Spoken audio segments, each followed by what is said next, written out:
Et le Christ est merveilleux. Et j'aime toujours dire la raison pour laquelle cet homme est spécial. Bien aimé, Jésus est spécial. Vous savez, dans toutes les religions, ils se mettent d'accord sur un fait. C'est qu'il est le seul à ne pas avoir commis de péché.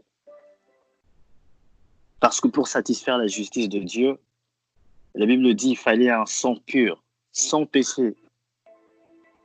Et ce qui fait de nous tous disqualifiés, parce que Dieu est saint. Dieu dit que je suis saint, soyez donc saints. Ça veut dire que pour entrer au ciel, ça veut dire depuis ta naissance jusqu'à ta mort, que tu n'aies jamais commis de péché. Ce qui est impossible.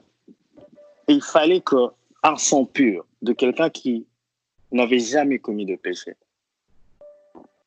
Et lorsqu'il est venu sur la croix, il est mort, il est remonté, il a présenté au Père le sacrifice. Il est lui-même devenu cet agneau que le Père a agréé. Il a présenté le sacrifice qui pouvait couvrir le péché de l'humanité. Et les anges se sont mis à chanter, à dire enfin, le salut est arrivé, parce que l'agneau a été agréé. Et lorsque je reçois le Christ dans ma vie, mais ce n'est plus moi, l'apôtre le dit, quand je viens devant le trône de Dieu, je viens dans le compte de Jésus. Je viens en son nom. Et quand Dieu me regarde, il ne me voit pas moi, parce qu'il n'y a rien de bon en moi. Le seul à avoir été agréé de Dieu, c'est Jésus. Et je me présente au nom de Jésus. La Bible dit, nous avons été bénis dans le lieu céleste, mais en qui? En Christ Jésus. La libération, ça se trouve en Jésus. La paix que nous cherchons, ça se trouve en Jésus. La joie, le sens même de la vie. La vie nous a formatés. Il y en a parmi nous qui n'ont pas demandé cela. Peut-être qu'il n'est pas là. J'aurais voulu qu'il soit là, qui vous parle. Mon bien-aimé Nathan. Et quand je regarde un peu les paramètres par lesquels je l'ai rencontré, il était à l'aise au cartésien. Il est venu dans mon école. Il n'a fait qu'un an et puis, bon, il se sentait plus à l'aise. Il devait retourner au cartésien. Qu'est-ce que tu es venu faire? Mais pendant ces 1 an de transition, je l'ai rencontré. Et je me rappelle, il préparait ses examens, je pense, examens d'État, un truc comme ça. Il venait déjà de perdre son père. Et au moins de 3 mois, ou 6 mois, je pense, il a perdu et son père et sa mère. Un coup, il a reçu un coup. Lui-même, il me dit, mon père déjà, son père faisait des démarches pour qu'il vienne étudier en Belgique, tout ça. Et il a vu son avenir s'envoler comme ça. Plus de père, plus de mère. Au bout de 6 mois, il a tout perdu. Il a vu sa vie partir en fumée.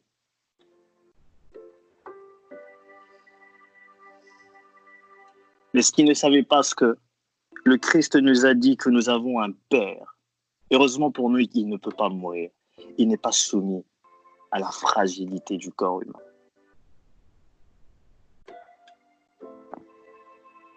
À cette fragilité. Bien-aimé, Dieu a été patient envers nous. Savez-vous, Dieu ne tolère pas le péché. Ils auraient pu nous tuer depuis longtemps. Les Djibi Azolobo, ils m'ont toujours choqué. Je venais d'une école catholique, j'étais calme à l'époque. Et je viens à l'école, je retrouve mes amis avec qui on avait étudié à Saint-Raphaël. J'étais comme un ancien. La première semaine, j'étais là avec mes ex, enfin mes amis. Et la deuxième semaine, c'était la semaine des lampards et des djibis qui rentraient, des vrais maboumas. Ils étaient en train de crier « Fanny la quoi, aux alanan, au télé ». Moi, je dis « Mais c'est quoi ces voyous ?»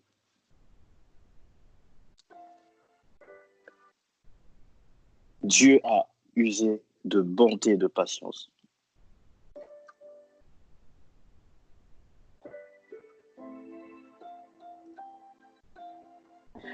J'aimerais prendre quelques textes, nous allons le lire et ensuite nous allons prier parce qu'on a déjà dépassé le temps. Nous sommes dans le livre de Jacques, chapitre 5.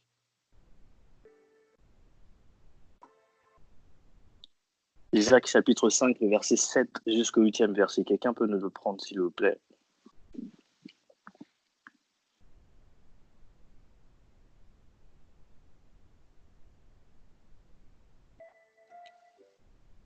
Jacques. Jacques 5, 7 à 8, c'est ça? Oui, tu peux le dire. Je lis au nom de Jésus.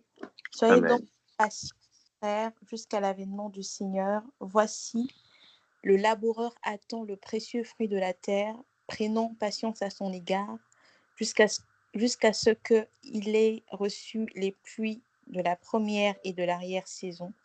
Vous aussi, soyez patients, affermissez vos cœurs, car l'avènement du Seigneur est proche. Amen. Amen. 1 Thessaloniciens 5, 14.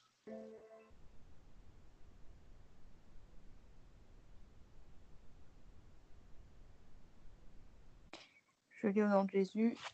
Nous vous en Amen. prions aussi, frères, avertissez ceux qui vivent dans le désordre, consolez ceux qui sont abattus, supportez les faibles, usez de patience envers tous. Amen.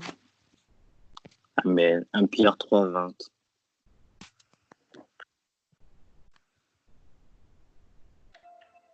Et quelqu'un d'autre prépare Romains chapitre 12, le verset 2. 1 Pierre 3, 20. Que je lise ou il y a quelqu'un qui va lire?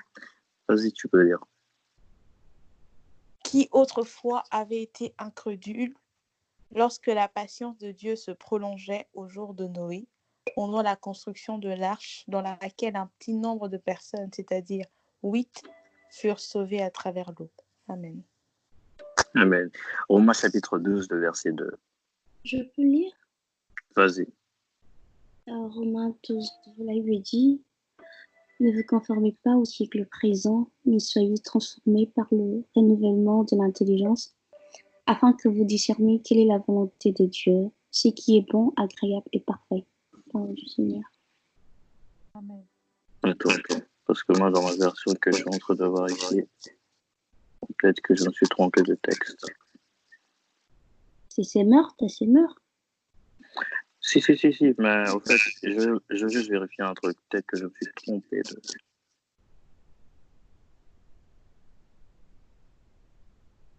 Ouais, je pense que j'ai mal écrit.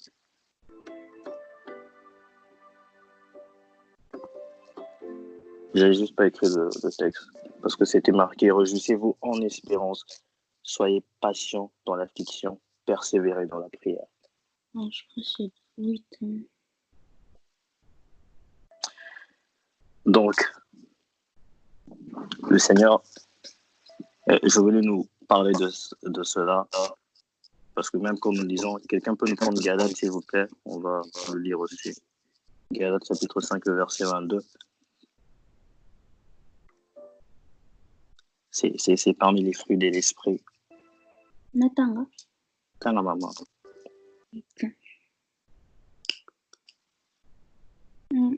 La parole dit « Mais le fruit de l'esprit, c'est l'amour, la joie, la paix, la patience, l'amabilité, la bonté, la fidélité. » Je dois continuer. La douceur, la maîtrise de soi. Je vais t'arrêter là. Yep. La patience. La patience. Bien aimé, c'est quelque chose qui a quitté le cœur des enfants de Dieu que nous sommes. Nous ne savons plus être patients les uns envers les autres. On veut que les autres deviennent ce que nous sommes devenus en 5 ans, 10 ans, en 2 semaines, en 2 jours. La Bible dit que la bonté de l'Éternel nous pousse à la repentance. Cette bonté, le Seigneur la manifeste sous forme de patience. Dieu est patient envers nous. Et j'aime toujours quand le pasteur Atom se dit Ozala patient tinako mamakasi. Tu as été patient jusqu'à ce que je devienne fort. Là où les hommes pouvaient dire c'en est assez, ça suffit, et le Christ, lui, peut toujours dire je te donne encore une seconde chance. Là où les hommes peuvent dire c'en est assez, tout le temps tu refais les mêmes choses, les mêmes erreurs, Dieu nous dit toujours tu peux le faire. Tu peux le faire. Et en nous disant tu peux le faire, les jours où je me rends compte qu'en fait, il croit vraiment en moi. Et là, la conscience de Dieu naît et pour la première fois, je rends un culte à Dieu. Vous savez, l'adoration, c'est l'expression d'un cœur. C'est pas simplement le fait de chanter, mais on peut adorer avec le chant. C'est lorsque le cœur s'ouvre en reconnaissant l'action de Dieu. Vous savez, quand les vieillards se prosternent devant Dieu, ils reconnaissent que ce que nous sommes, nous le devons à celui qui est assis. Nous devons notre vie à celui qui est assis sur un trône élevé. Et quand tu réalises la patience de Dieu dans ta vie, pour la première fois, tu rendras un culte à Dieu. Tu reconnaîtras le Seigneur comme étant Dieu. La Bible dit, lorsque vous aurez élevé le Fils de l'homme, vous connaîtrez qui je suis. Vous reconnaîtrez que moi, je suis. La seule personne à être, c'est Dieu. Nous existons en lui. Dieu est. Il dit, je suis. Il est le seul à conjuguer ce verbe je. Il est. Nous pouvons entrer dans le nous, dans le vous, dans le tu. Mais lui, il est je. Il est celui qui est. Et il a manifesté. Il a manifesté cette patience envers nous. La Bible dit, alors que nous étions pécheurs, Christ est mort pour nous. Bien aimé, il n'y a aucun parmi nous ici ne peut faire des efforts, ne peut manifester, enfin, ne peut soutenir quelqu'un qui ne manifeste pas une envie de changer. Aucune personne. Le monde nous a appris à aider celui qui fait des efforts. Lorsque tu ne fais pas d'efforts, le monde te met de côté. Mais la Bible dit, alors que nous étions dans le monde, il n'a pas attendu à ce que je prenne conscience et que je prie le nom de Dieu. Il n'a pas attendu à ce que quelqu'un me parle de lui. Son amour m'a précédé. Il est monté à la croix sans même être sûr qu'un jour je donnerai ma vie à lui. Ce qui le préoccupait, c'était simplement de le faire pour moi, parce qu'il m'a aimé. C'était ce sentiment d'amour qui l'animait. Et c'est ce sentiment qu'il veut que nous, en tant qu'enfants de Dieu, puissions avoir dans nos cœurs. Vraiment. L'Église a besoin de manifester l'amour et de connaître l'amour dans sa profondeur. Toute chose est soutenue par l'amour. Vous savez, on arrive à pardonner facilement parce qu'on peut voir au-delà des fautes. Voir un homme qui est perdu, voir des hommes qui ont vécu des situations compliquées, quelqu'un qui n'a jamais vécu l'amour. Il n'y a que l'amour de Dieu qui peut nous emmener à voir ces choses. Il y a des gens qui ont vécu des situations compliquées. Et si nous voulons faire nous aussi comme le monde, on n'aide que celui qui manifeste un peu d'effort. Vous savez, c'est pourquoi dans le Notre Père, la Bible dit « Pardonne nos offenses comme nous aussi nous pardonnons à ceux qui nous ont offensés. » Bien-aimé, tu veux que Dieu soit patient envers toi, mais tu ne sais pas manifester la patience envers ton frère et ta sœur. Tu ne sais pas être patient envers les autres. Dieu est patient envers toi. Dieu te supporte. Et nous, en tant qu'enfants de Dieu, la Bible nous dit « Supportez-vous les uns les autres. Ne vous conformez pas au monde. Le monde t'enseigne œil pour œil, dent pour dent. Tu ne fais pas d'efforts, alors tu ne mérites pas mon soutien. Tu ne manifestes pas l'envie, alors je ne peux pas t'aider. Frère, je ne suis pas quand même ta mère. Encore moins ton frère. Je ne suis pas quelqu'un de ta famille pour supporter tes caprices. Voilà ce que le monde nous enseigne. Le monde t'enseigne à tu prends gauche, je prends droite. Mais le Christ t'enseigne. Même si tu prends droite, je te suivrai à droite. Et ça, c'est une faiblesse aujourd'hui. C'est une faiblesse. Selon le monde, mais c'est une force. La Bible dit que celui qui veut hériter du royaume de Dieu doit être comme un enfant. Doit développer la patience. Doit développer la patience. Apprendre à patienter.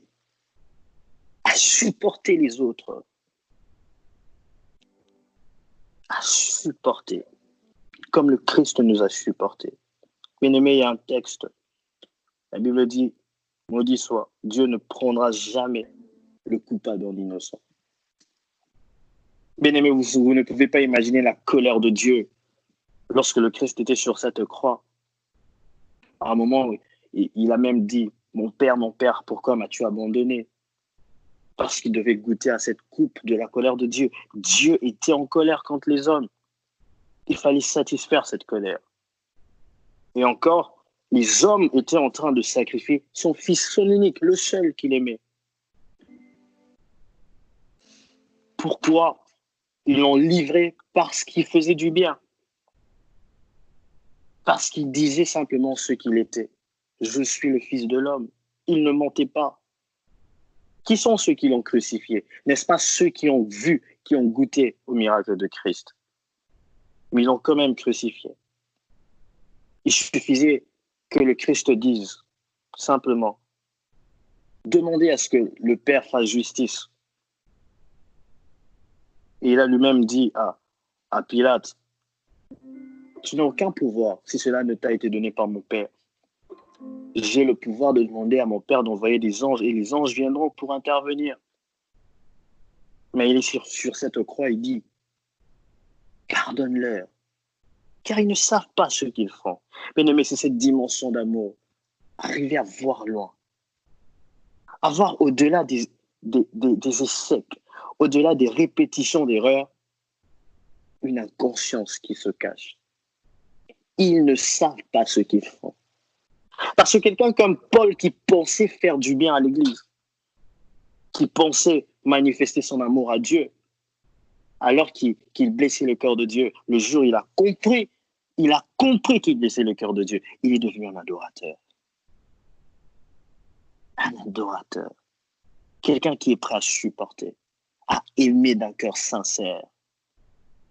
Bien-aimés, les chrétiens, nous sommes faux. Nous sommes faux. Très faux. Et Dieu veut nous apprendre. Ce sont des choses élémentaires de la foi chrétienne. Comme je le disais hier, la foi chrétienne est simple. C'est vrai qu'aujourd'hui, on a besoin d'avoir les 4 méthodes pour faire décoller tes finances, les 4 dimensions de l'écoute de Dieu, le mystère de la prise de Dalila, toutes ces choses. Le paquet des Samson, on veut toutes ces choses. Mais la foi de Dieu, la foi en Dieu, elle est si simple. Aime ton prochain et aime le Christ. Apprends à pardonner, apprends à soutenir.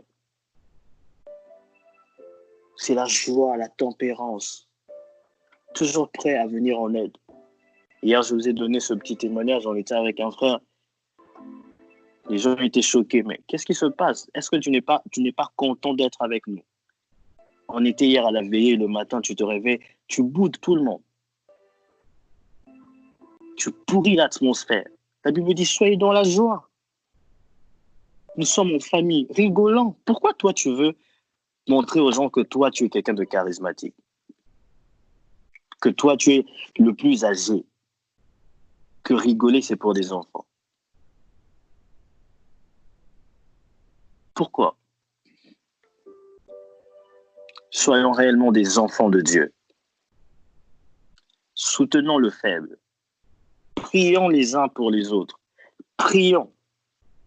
Lorsque nous voyons que les choses ne marchent pas, vous savez, une fois, j'étais choqué.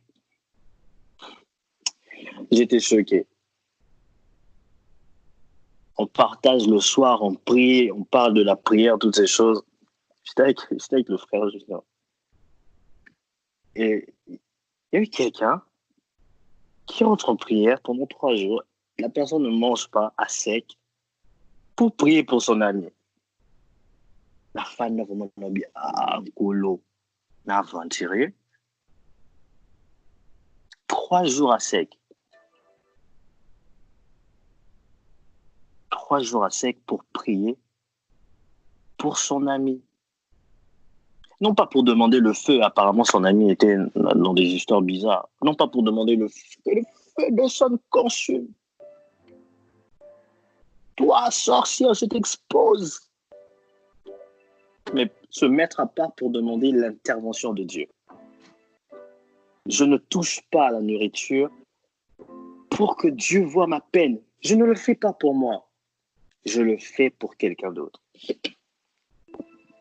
C'est ce que le Christ a dit à Pierre. Simon, Simon, le diable t'a réclamé. J'ai prié pour toi.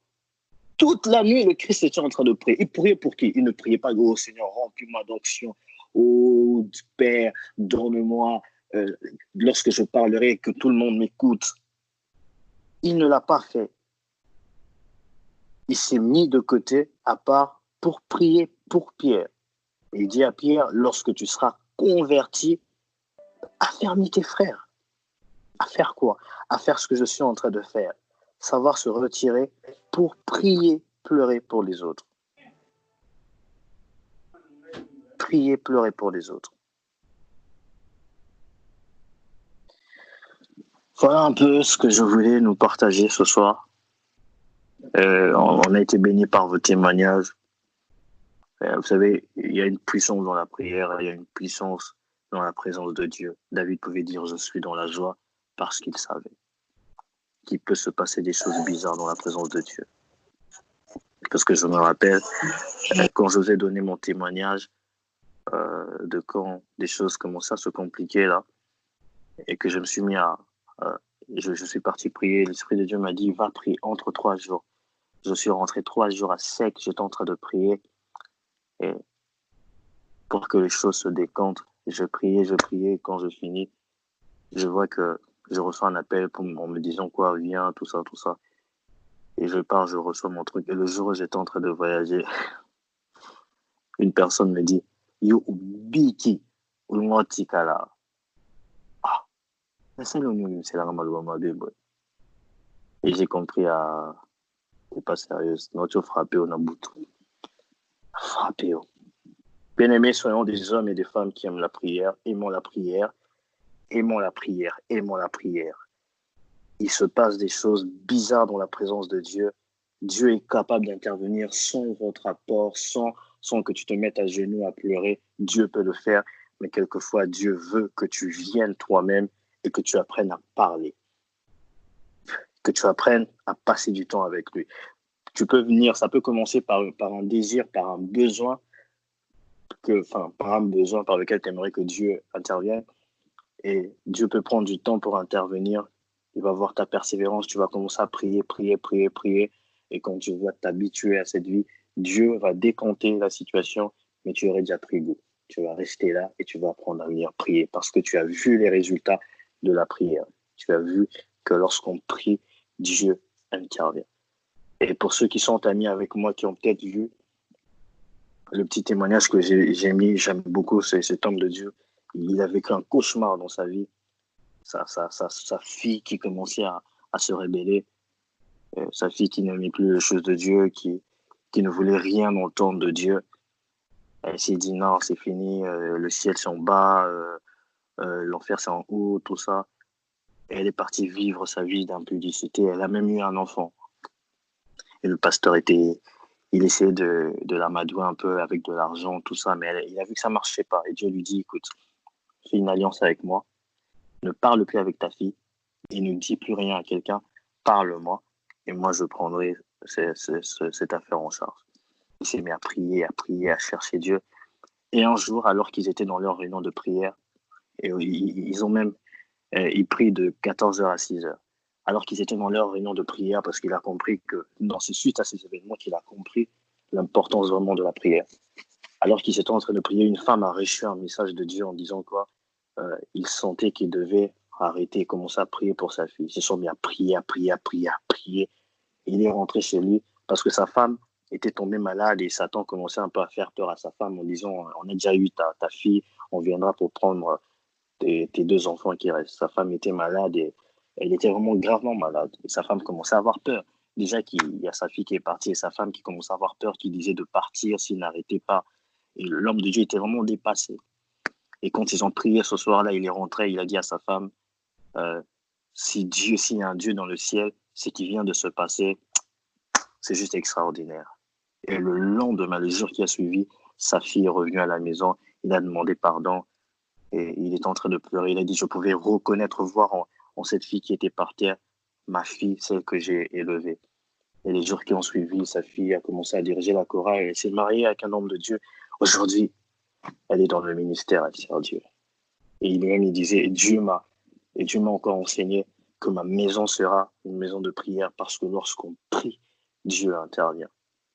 Il a dit, les situations par lesquelles plusieurs d'entre nous ici aussi passons, la réponse ne viendra pas d'un séminaire, des livres que vous devez lire. Non, la réponse viendra dans la puissance du Saint-Esprit lorsqu'on saura se mettre à genoux et chercher la face de Dieu.